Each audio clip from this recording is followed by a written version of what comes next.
পাথারকান্দি পুতনি বাগান থেকে নিখোঁজ এক যুবকের পক্ষকালের মাথায় সন্দেহযুক্ত মাথার খুলি, হাড়গোড় ও কাপড় চোপড় উদ্ধারের ঘটনায় স্থানীয় জনমনে ব্যাপক চাঞ্চল্যের সৃষ্টি করেছে। জানা যায়, স্থানীয় এলাকার রাধেশ্যাম চৌহানের 28 বছর বয়সী পুত্র বিজয় চৌহান গত 19 আগস্ট তারিখে ভোলেভম পূজাতে বের হলে আর বাড়িতে ফেরেনি। পরে তাকে বিভিন্ন স্থানে খোঁজখবর করেও সন্ধান পাওয়া যায়নি। শেষে বিষয়টি স্থানীয় পুলিশের নজরেও আনা হয়, কিন্তু নিটফল শূন্য।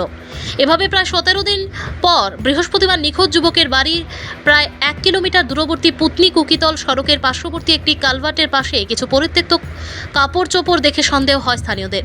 পরে তারা আশপাশ খতিয়ে দেখলে পাশে দেখতে পান একটি মানুষের মাথার খুলিসহ কিছু হাড়গোড়।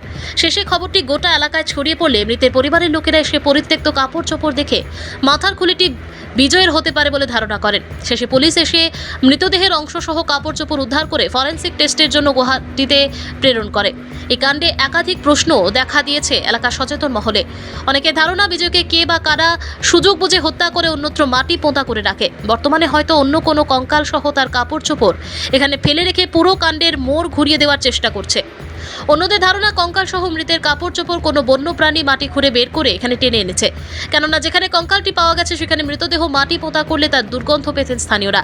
মৃতদেহের বাকি কঙ্কাল উদ্ধারের জন্য পুলিশ তদারকি চালাচ্ছে বলে খবর পাওয়া যায়। ভানুচন্দ্রের রিপোর্ট, আসাম প্রাইম নেটওয়ার্ক।